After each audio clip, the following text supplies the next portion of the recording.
Welcome to Rewrite the Mother Code, a podcast that ignites and celebrates your inner mothering essence, equipping you with the tools to live your dream life. I'm Dr. Gertrude Lyons, an author, coach, educator, and a blend of research, scholar, and mystical medicine woman. Join me in exploring holistic women's development, parenting, self-love, relationship fulfillment, and so much more. Let's delve into the depths of our inner mothers to reawaken our greatest selves and live our juiciest lives. In this podcast, we'll have conversations about mothering and motherhood that are real and raw and unlike any other. Through interviews with inspiring guests, live coaching sessions, and reflections on my own journey, Rewrite the Mother Code invites you to explore what it would feel like to stop living by limiting cultural and generational norms and start living and loving a more intentional life that you designed.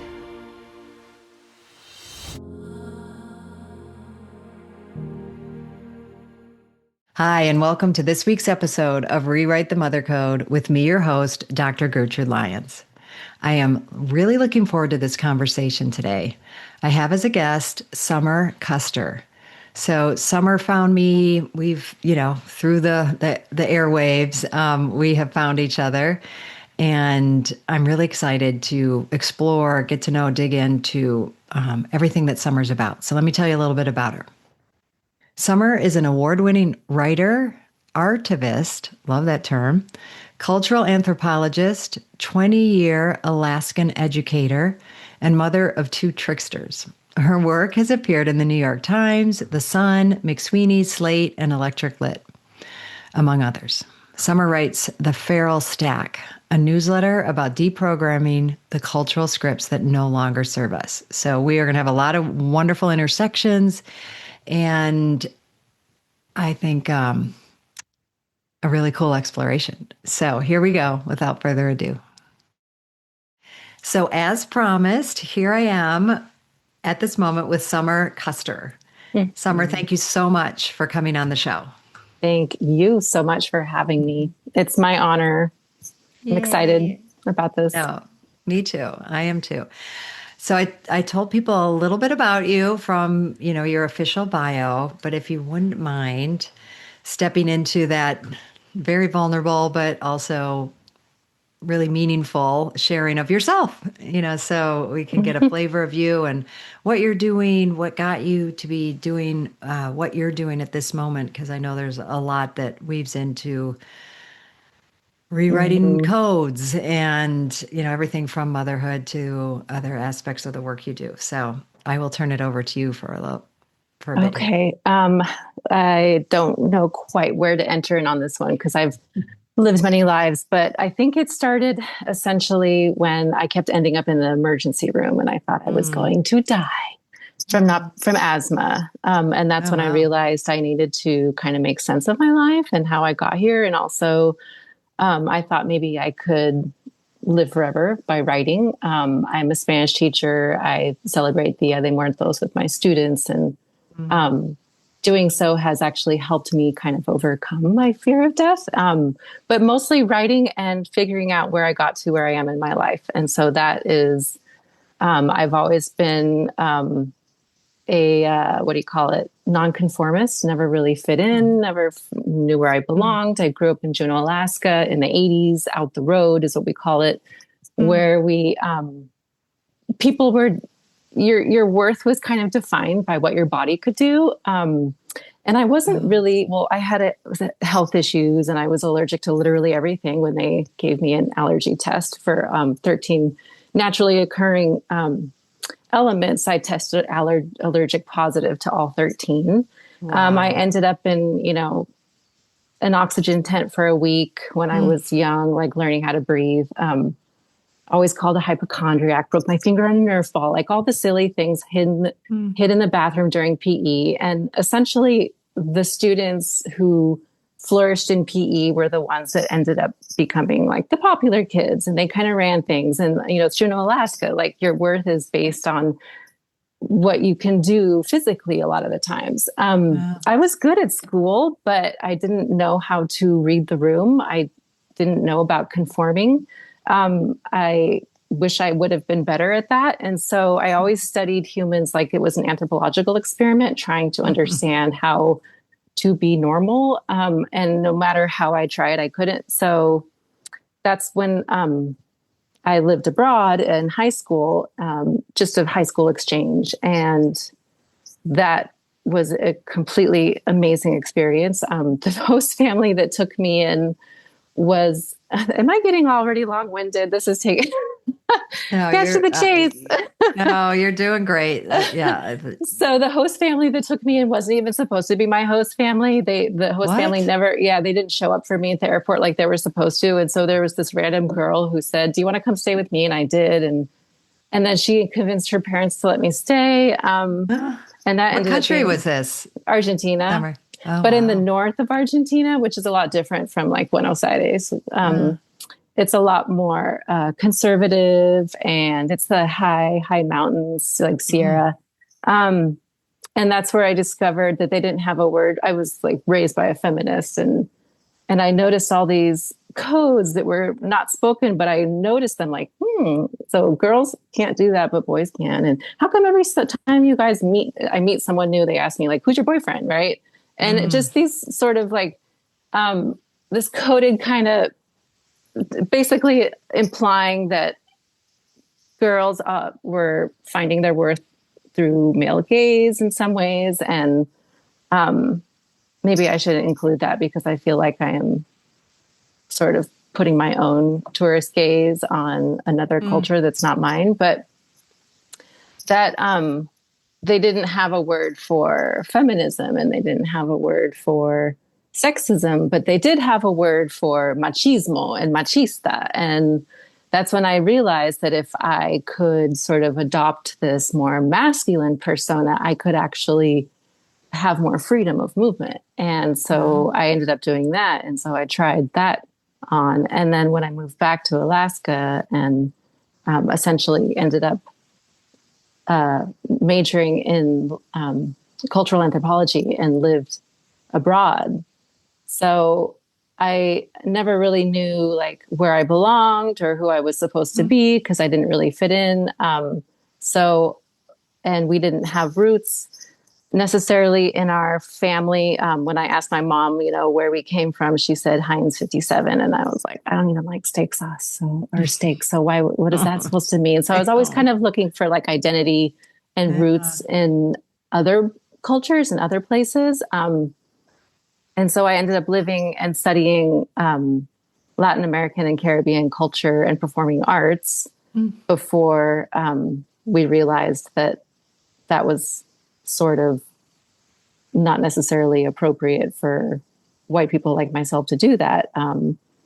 Anthropology has changed a lot since Yeah. then, but back then it was completely acceptable. And my mentoring advisors were both professors of color, and they encouraged this kind of field work. And so that's what I pursued. I lived in Jamaica and fell in love with a dancehall reggae rapper, Mm. became kind of immersed myself into the dancehall reggae world. I lived in Honduras and traveled through Mexico studying Mayan and Aztec mythology under my professor back at Fairhaven College. Oh, so the college I went to, you could design your own major. Oh, Um, cool. and and then I ended up moving when I graduated. I moved to Costa Rica, where I fell in love with a Venezuelan, and we built a business together. And so eventually I brought What him was back that to, business? we were selling arepas, which is a typical Venezuelan food. Oh, It's crunchy on the outside and soft on the inside. It's made with corn, masa, flour, and it's like the main staple for Venezuela and Colombia as well. And you can put all okay. sorts of delicious stuff inside. And so we built a business called Pura Arepa, which is a play on words of Pura Vida, which is the Costa Rican way of like saying it, like aloha, right? It's hi, bye, Uh, thank you, have a great day, everything's great. It works for all those. yeah. And eventually the business didn't work out. So I brought him to the United States and we got married. I gave him the fiance visa. That was the only way for him to be able to stay. Okay. So we married and we were together for 8 years, and that relationship devolved and became pretty dangerous. It's so eventually I found my way out of the relationship. It was now we didn't have a word for back then. We didn't have words like psychologically abusive and gaslighting, and now I know that I wish I'd had those words back then. To identify what was happening. This is a really long way of getting to well, where I appreciate you now. appreciate you because it's vulnerable what you're sharing. So it's thank you. And then eventually ended up back in Alaska, where I married my current husband and had children. And like I said, going back to the whole "am I going to die" thing, trying to figure out how I got into this, how I ended up back here, and also trying to understand. I have a perspective on white American culture that a lot of people don't, maybe because I've lived outside of it and I studied cultural anthropology and I live in Alaska, and I just see values and behaviors to me that don't make sense. And I understand. And so I've been researching the history and understanding why we do what we do. And just trying to make sense of that. Like, why do we all do X, Y, and Z if it's just, we're just not happy and we're not thriving and we could be, and I've seen other models as well. So that's what I've been writing about a lot on my Substack. Yeah. Which, by the way, is how I found you. My assistant found you. Thank you, Jessica, because, it's a place you're showing up and sharing all, I like a podcast, but only in writing, right? So I'm just putting a shout out to that now, but we'll find out more about that later. Yeah, no, exactly. Well, and that's where you do your art of, you're an artivist. I love that term. And I think that's where, what you're getting to now with what you're saying, right? Like this is, I love how you're talking about it, Summer, because it isn't so much, well, here's how I got to be doing the job that I do. And this is the job that I do. I mean, it is, but it's more, this is who I am and how I've evolved and what I see. And now I reflect that. And that has an impact. And that's what I'm hearing. Right? Yeah. And I don't know exactly how we define artivist, but I'd love for you to say more about that, because that's some of what I feel like I'm hearing as you share about yourself. Yeah, thanks for asking. So the artivist perspective, well, even before I started writing, I was writing songs, and I've always had this really strong justice sensitivity where I see that in my daughter too, where I, just not understanding why do some people have to suffer and others don't, and we're all okay with this somehow. Like, why are we not all out in the streets demanding that everybody have collective liberation? Why do we just focus on our own liberation? And so I've been writing songs since like 2018, essentially when the Trump administration started separating families at the border. And I saw how children were getting ripped away from their parents. And that affected me so deeply, partially because I was married to a Venezuelan immigrant, and also because I just become a mother. And so the only way I could really process my feelings was to write songs about that. And I ended up writing a bunch of songs and performing them at the Alaska Folk Festival, and any opportunity I got. Pretty soon that turned into other things as well, like when the pandemic hit and me being high risk, seeing just everything, like whether it was the ableism I was seeing thrown around. Or also, I live in Alaska where education has been unfunded for 9 years, and I'm a mother and a teacher as well. And I'm a mother of a neurodivergent child. And so that affects me very directly. So then I would speak up, I would write satire pieces, I was writing op-eds, I was writing songs. Any opportunity I get, testifying all over the place, leading rallies, speaking at rallies, and any opportunity to platform my message, not my message, the message about, like we should be funding schools and education, and also think about people who are at risk and for health issues and stuff like that, as well as trying to, So that's when I say artivist, that's what I meant, like was using art forms, performing arts often, but also words. Yeah. Well, I think I don't know if you came up with it. It just happened to be the first time I've seen it. So I think it's brilliant. Thank you. I came up with it myself, but I'm sure someone else has too. So I'm you don't know if you're the originator, but we bring a wisdom, where we don't have to be the first person to think of it, but it's that it came to you, I think is a big deal. Well, your writing's gotten noticed because you're an award-winning writer, and you've appeared in your byline is impressive to someone who is more new in the writing perspective. New York Times, the Sun. I mean, the list goes on.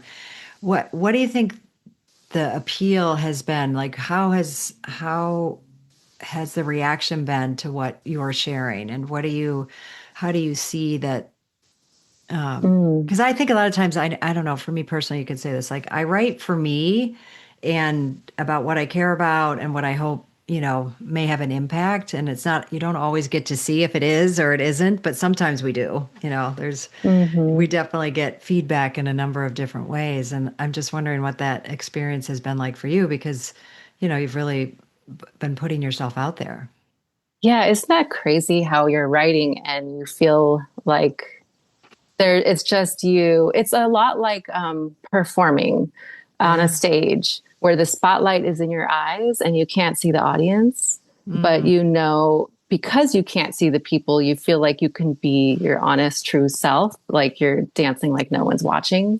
That's what it feels like. And then because I am not smart and I am impulsive and I have no filter, I publish this stuff.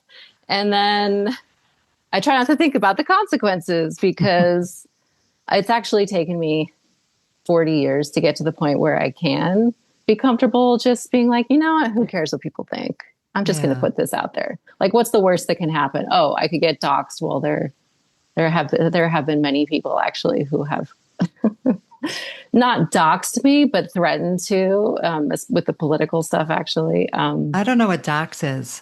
Where they threaten to put your address and your name online, your picture, so people can start attacking you virtually. Oh my God. How do I know this? Well, that's another thing to be afraid of. But that was more the political stuff. But because anyway, so there's been a lot of hate mail.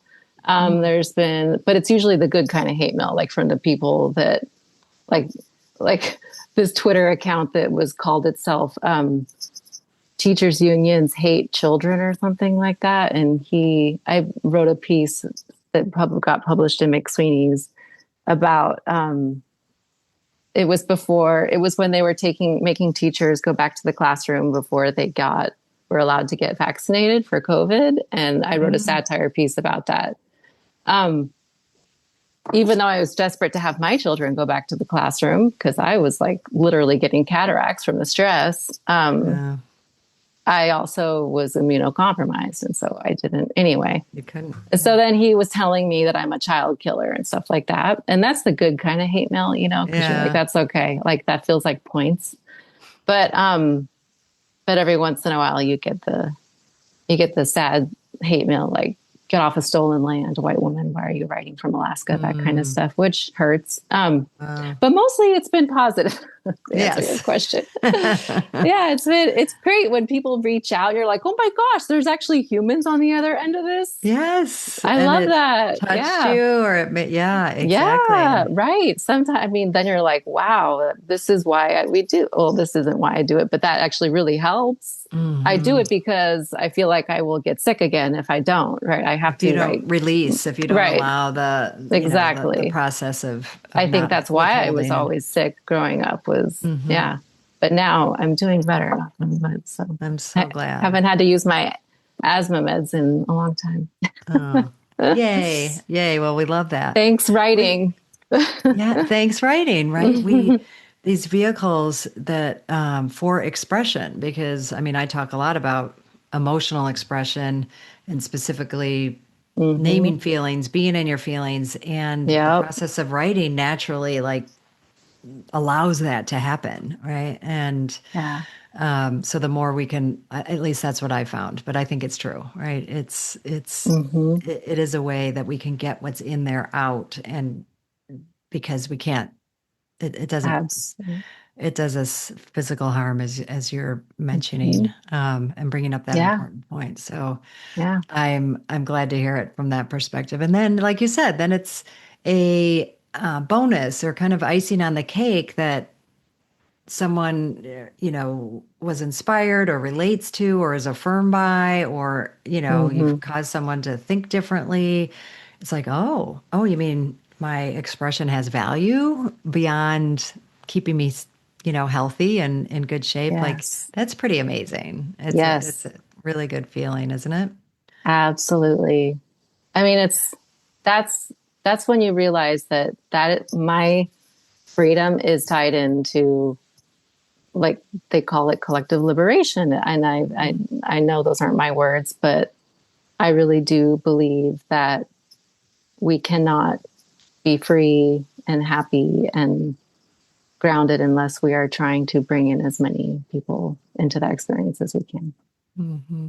Yeah. Oh, thank you. Well, you've mentioned, and I'm very intrigued, and it's somewhere I have traveled quite extensively, but I have not been to Alaska. And my husband and I keep saying it's on our list. And you've Come visit mentioned, me.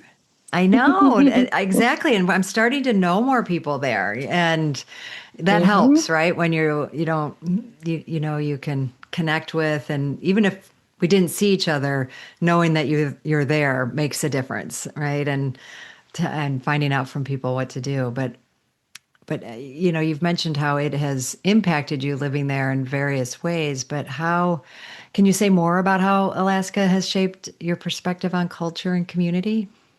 Yes. Well, one thing I love about here is that it it's just not that same materialistic kind of feeling. Mm, There's just wilderness everywhere, and it's a real, like, leveling. It's really democratizing in that way, similar to mm, Costa Rica. When I lived in Costa Rica, and the people said this, they said it's very democratic. Like, everyone wears board shorts and sandals, and they mm, all mingle. It's not the same separation. It's the same similar thing in Juneau, Alaska. Like, the high school I went to, there was one high school. We were all at the same high school. It wasn't divided by neighborhoods. Like, oh, there's the rich high school, and there's the on the beaten, other side of the beaten tracks high school. mm, We're all commingling, and you can't really tell. Like, people hide. I live in a town which actually does have a lot of millionaires per capita, which is why we are like number 4 oh, for arts towns huh, in the United States, wow. thanks to the sponsors. But what I was going to say was, you can't really tell who has money and who doesn't, Mm, because everyone just sort of dresses like in the same Carhartts and boots. Which is not to say that there's not a cute style.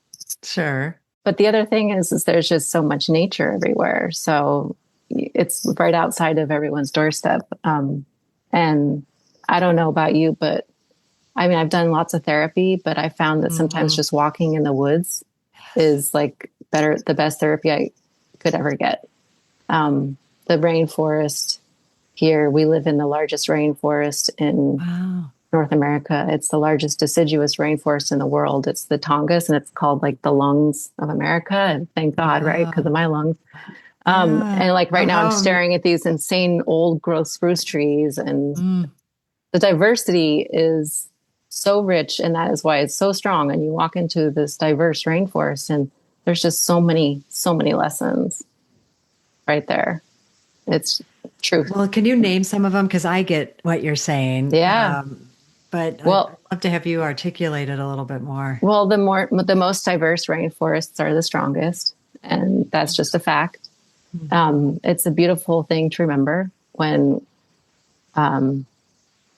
culture, when our I'm not going to name names, but certain political leaders say, oh, you're going to go to hell. Your country's going to go to hell if you don't like nip this diversity thing in the bud.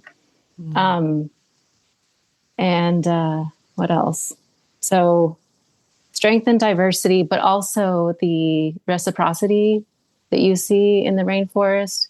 Mm. How every single organism not only takes but gives, and how they're all connected to each other, and how they rely on each other, and how if one thing is taken out or falls apart, it will affect the rest of the ecosystem. And even the smallest, most insignificant little things that you can't even see are actually playing a really important role.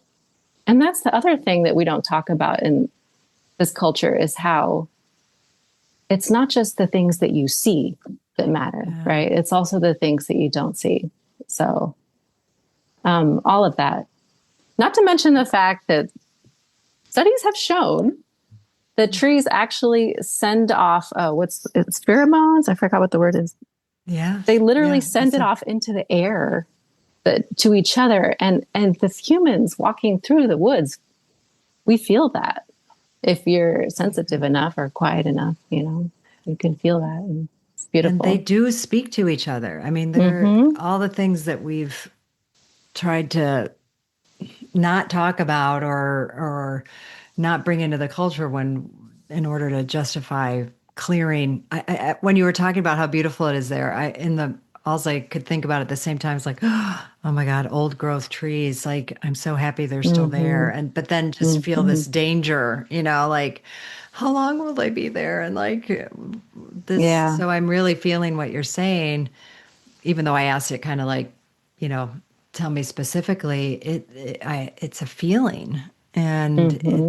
you know when you're in a space where, as you're using the word biodiversity, where the system is functioning, the community of the wildlife is thriving because of the connection and the symbiotic Mm-hmm. nature of it and the whole cycle of life.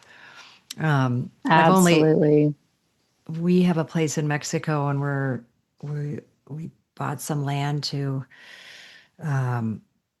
that we have people helping, like doing agroforestry and bringing, taking away the monocrop of the coconut trees, and so as you Mm-hmm. were saying that, like there are people in high up places that want to and have tried this in devastating ways, that thinking that like humans are of thinking of humans as monocrops. Like there's one kind that is Mm. superior and that's all everybody should be. Kind of it's a similar Mm-hmm. thing, and it just doesn't work, and Mm-mm. Exactly. it doesn't work. And then we forget that it doesn't feel good. It's not nourishing, all the things. And Yeah. but something, and maybe this has come up in our like also kind of manicured way that we like to do life in the United States. You forget that the mess of an ancient forest, or something that's like in good shape, isn't clearing away the what we would call debris, that all of that is food for the Mm-hmm. system. I don't know. It's not necessarily a tangent. I just think what it does is reconnect us. What I'm hoping that us talking about this reconnects us to our more innate how it's supposed to be and how we can Hmm. flourish in this world versus Exactly. think that Because we are. this, I don't know. the wilderness has been doing this for thousands of years, and our culture has only been doing this for a little while. I think we are remiss to not pay attention to the lessons of this Mm-hmm. really strong, resilient rainforest. I mean, that's why they have, now I'm forgetting the name. When biomimicry, like Mm. where scientists are getting together and they study certain things about nature so they can mimic um, what nature does to solve some of our biggest problems right Wow. now. And yeah, there's like huge institutions that are doing just that.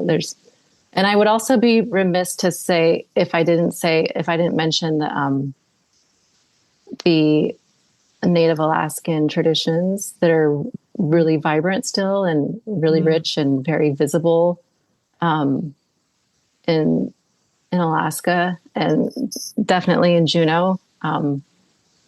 As a teacher, I had the honor of participating in some fascinating trainings where we learned how to rethink how to educate children um, using more of the traditional values, which are just better approaches in general when it comes to education, and Mm. not just education but everything. So living, yes, living on this living, planet. Yeah. absolutely coexisting and Uh, being connected to ourselves and each other and the planet. And yeah, absolutely. So I take a lot of inspiration from the indigenous culture here. hmm. Yeah. That's that's beautiful. And when it's done respectfully and with honor, I think it's so important, right? Where Mhm. we need that Yeah. perspective, and not from a like, oh, we're going to take that from you too. It's more of, can we, sorry, we thought we had something better, but we don't, and we would like to honorably like take it back Bring, and go back to where what yes, what you have, which is while uplifting the mhm. indigenous people that we took from Yes. um, very recently, actually, in Juneau, Mm. Alaska. The boarding schools the last ones didn't even close until the 80s. So Oh my we're God. still dealing with a lot of cultural trauma. Traumatized. Yeah. Yeah. Yeah. We have a pretty good sized indigenous population. And there's all that stuff is still, those are grandparents, great grandparents. That's pretty fresh. Hmm. Yeah. When you can see them. You thank you for sharing that about, the space and the impact of your surroundings, because we're all being impacted by our surroundings, Mm-hmm. right? And for better or for worse. And we're impacted by the environment, by our personal upbringings. This is what I talk about a lot, the codes that are written in us by our Yeah. families and culture, particularly around mothering or and motherhood. Um, so I have a few questions I want to ask you about that. Just, giving that entree, but you've been rewriting codes, Mm-hmm. some that you've been rewriting, some that you've seen that you don't need to rewrite. Mm-hmm. How can you tell us a little bit about that? Yeah. I want to start by saying that I had the best parents, so I'm not knocking anything they did. And but there are some codes I am rewriting. Sure.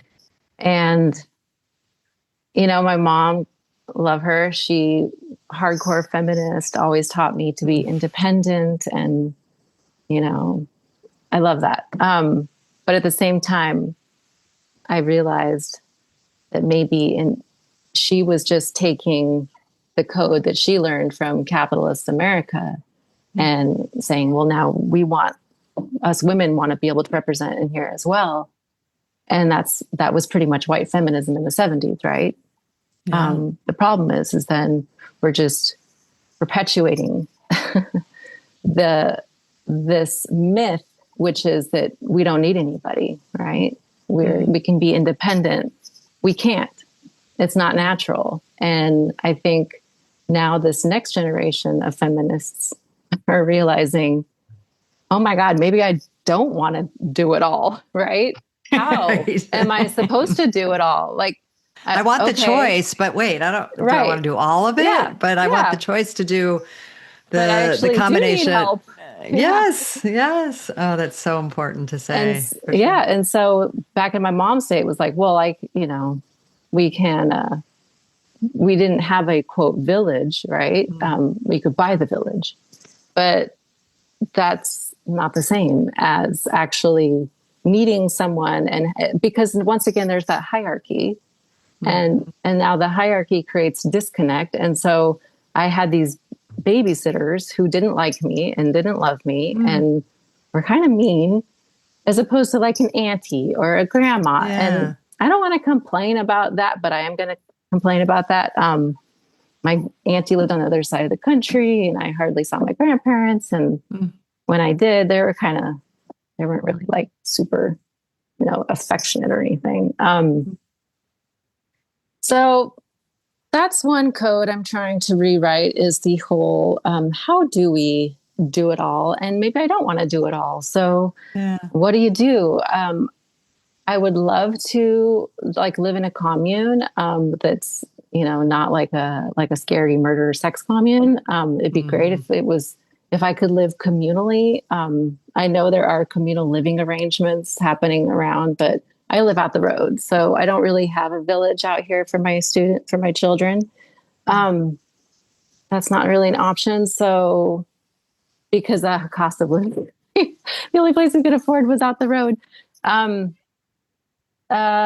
Also, the village, I have to use that word carefully, because there were actually villages here that white people burned down. So, but when we use the village quote, that would also be schools, right? But the schools are so underfunded that I didn't really have a choice but to pull my daughter out of school and start homeschooling her last year. She was not getting the supports she needs.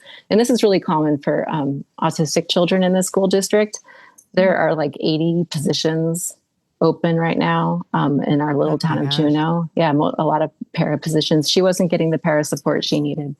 And it was horrible, and she was disappearing, and it was affecting her mental health and my mental health. So I pulled her out of school and started homeschooling her. So now I cannot be that independent, productive feminist, right, that my mom was, because I have to provide care for my daughter. And now I'm taking on teaching her. So, and that's okay, because I want to put her first over productivity, right? And that's another code I'm rewriting, because our culture essentially puts profit and productivity number one over everything else. And I don't need to keep up with the Joneses. That's another reason I moved to Juneau. It's not Southern California where I used to live. Oh, wow. Very different. Oh my gosh. Yes. Oh my gosh. Yeah.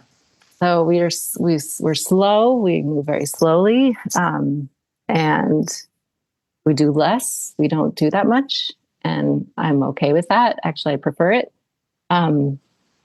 It's a lot of invisible stuff. Like I said, you don't see a lot of, she is in a way kind of erased herself from society in a way, because she doesn't go to school. She still goes out and does things. And so do I, but we do not match up with the values of white America, right? We're not hustling. We're not buying. We're not working our asses off. We're not tired all the time. We're not do, go, go, go. And we're not visible. And that's okay, because I don't care. I don't care what people think. Yeah. I just care about her. What's the word? I do care almost about like it's a luxury, like that is, it's a privilege. hard one, attitude, perspective to have, right? Because in so much of the broad U.S. culture, like it feels impossible to have that. So to achieve that, it's an achievement, to get there. Yeah, Really. it Yeah. is a privilege. Yeah, for sure. Yep. Well, thank you for that because I felt like, and I'm sure there are more, but I also have a couple more questions, but I'm not ready to Mhm. to let that go.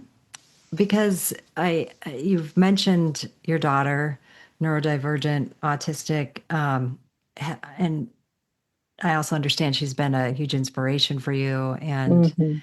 the word you used was muse, Mhm. for the Substack that you've Yeah. birthed, created along the way here. And Yeah. I love that. I love when our children are our inspiration, and in whatever ways, and you're going to share how she has done that specifically. But I think it's such a gift that they can give us. So I'd love to hear how that's been true for you. Yeah. Well, it started with a pandemic. Um, she was in kindergarten. My son was in second grade, and I was teaching Spanish at two schools. And boom, pandemic, all shoved at home. Mm. We live out the road. The weather's really bad, so it's hard to meet up with friends. And we didn't have a social bubble. So the combination of all those things meant we were extremely isolated with each other, stuck together, and Zoom didn't work. So I ended up doing nature school, forest school with the kids Mm. until the weather got really bad. Oh, and that was this nature school was just when at first we all were in lockdown and nothing was really happening. Yeah. But then like, oh, okay, we have to start school again, but it's going to be on Zoom. So I was teaching Spanish on Zoom to middle school students, which if you've never done that before, oh my gosh, it's like the seventh circle of hell. I can't imagine. I Every single really one of them can't. has their camera off and they're on mute, and you're like, "Hola, oh, muy bien." It's just you're like, "Am I insane? I'm going insane. Is there blood coming out of my eyes?" Okay, so that was fun. But essentially, 2 years, what is it, a year and a half times a flat circle. They eventually go back to school, right? Because we're all Hmm. vaccinated or whatever, wearing masks.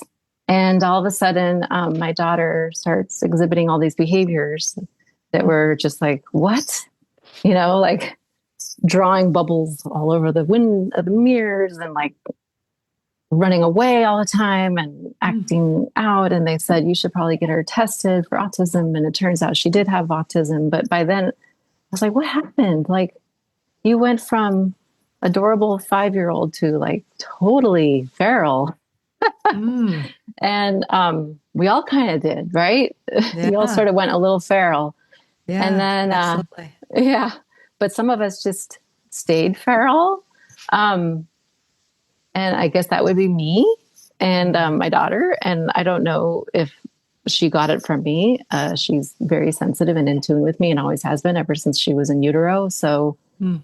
um, she's she stayed authentic, like true to Wow. herself. Like she did not care. She was not reading the room. She was just like, I'm going to do me, and this is what me wants to do. And and my mom anyway. So I was like, that's badass because what am I going to do? Cry and be like, oh my God, my daughter is like not compliant and not a good girl, Mm. doesn't have friends. And uh, no. So I was like, cool, let's embrace it. I mean, there was definitely yeah, it's, it's been another hard earned lesson. But I Hmm. find her, I mean, everything's a paradox, right? To me, the only Yeah. truth is paradox and duality. So to every side, there's another side. So the other side, because I always like to look at the side that nobody looks at, which is like the dark side of the moon, right? Like, let's look at the side Hmm. that nobody looks at. This side, because we all look at how bad that, acting out these behaviors, it's not going to work for society. How is she going to get a job and go to school and live independently? But what I see is, wow, there's like, we actually have a lot to learn from this kind of person who can show up authentically in life and doesn't have to conform and knows exactly what she wants and doesn't have to shapeshift her way through the world, trying to always be, who do you want me to be? I'll be that, until pretty soon, oh my gosh, Yeah. my needs are not being met. Yeah. Yeah. And so that was kind of what I grew up. I mean, like growing up, I didn't really, I don't know if I even really knew what my personality was. I was always performing on stage, and then I was searching for myself in other cultures and trying to figure out, where do I belong? And my daughter is just like, this is who I am. And I love myself, number one. And I love you, number two. And this is what I want. And we're throwing her birthday tomorrow. And she's like, she designed her cake. This is the cake I want. I'm like, I saw that on your Substack. yeah. It was the coolest thing. And I'm like, that's how I want that for all of us. Like, yes. this is the cake I want. First of all, you thought about what cake you want. Like, we should all think about what cake we want. Like, when do we think about what cake we want? We're always thinking about what cake other people want. Other people are going to eat. Yeah. Like, what's everybody's favorite? Exactly. What's everyone else want? And of course, I mean this metaphorically as well. And then not only that, but like number two, asking for it. Mm-hmm. And that's so inspirational. But so she's my muse in that way. But also, I mean, she's just like, her empathy is insane. She feels other people's feelings. She's so like, I don't know, the veil for her is so thin. Like, she summons ghosts. It's crazy. I've written about it. She's in touch. I'll ask a question in my dreams. I wake up and she answers my question. It's insane. We cannot like kill bugs. I can't kill a mosquito that's biting me. She'll freak out. You can't even rip up a piece of paper. What's the word when people believe that even inanimate objects have spirits? Like, she won't. Yeah. So, she can't tell a lie to save her. Like, she will get mad at, like, she's still mad at me because I lied about the tooth fairy, like, or actually Santa. She still hasn't forgiven me that one. And her sense of social justice, again, or her social justice sensitivity is so strong. It's all about fairness. And I'm just thinking, what if we had more of that in this culture, right? Right. What if we were trying to get them to think like us, be like us, act like us, yes, and not acknowledge. I mean, everything that you said is so beautiful and inspiring, and we need it. But it was interesting because as you shared some of the things that aren't, like in the norm or common, like hearing your question in your dreams, and I forget what inanimate objects having energy or spirit. And you were saying, this is crazy. It's insane. Like, we're so inundated to think that is crazy and insane, when, as she's showing us, no, this is perfectly natural. And there's not something wrong with me. I just happen to be way more in tune than any of you. And, and the fact that I'm not fitting in, should tell us something versus. And so I love that you saw that, and that became your inspiration, and that you can still have your feelings about what it's like to see maybe it's hard sometimes to have our child not fit in, or be different from the norm, but you are celebrating it. Right. And I think that's, very inspiring and beautiful, from the mothering perspective, because it doesn't mean we don't have feelings and can't acknowledge them, but there's all the different sides and perspectives, and we can learn about ourselves. We can, I think it's incumbent on us to know ourselves so that we can support our child the best we can, the best we're able to. Yeah. That makes sense. Yeah. Yeah, absolutely. Of course, there's I wish also, though, that I could teach her how, I want us to be able to have both things, where we can feel comfortable with being ourselves, but also we have the skill to read the room and conform and shapeshift when we need to, but know that that is a mask we're putting on for now, right? But we can also choose to not put it on if we don't want to, right? So we are empowered to name it first of all, and know when we're changing and why. But it'd be great if we didn't have to. I know, exactly. But if we're doing it consciously, at least that's a start, right? Right. Hmm. Style shift or, however it is, it's like, oh, in this Right. situation right now, Yeah. it might not serve me as much to be as true to Right. myself as I know I can be. But Like we can talk code about it switching. later. Yeah, we can, Hmm. affirm that part of ourselves and understand that in order to sometimes get in there, we Yep. need to do that and just, Yeah.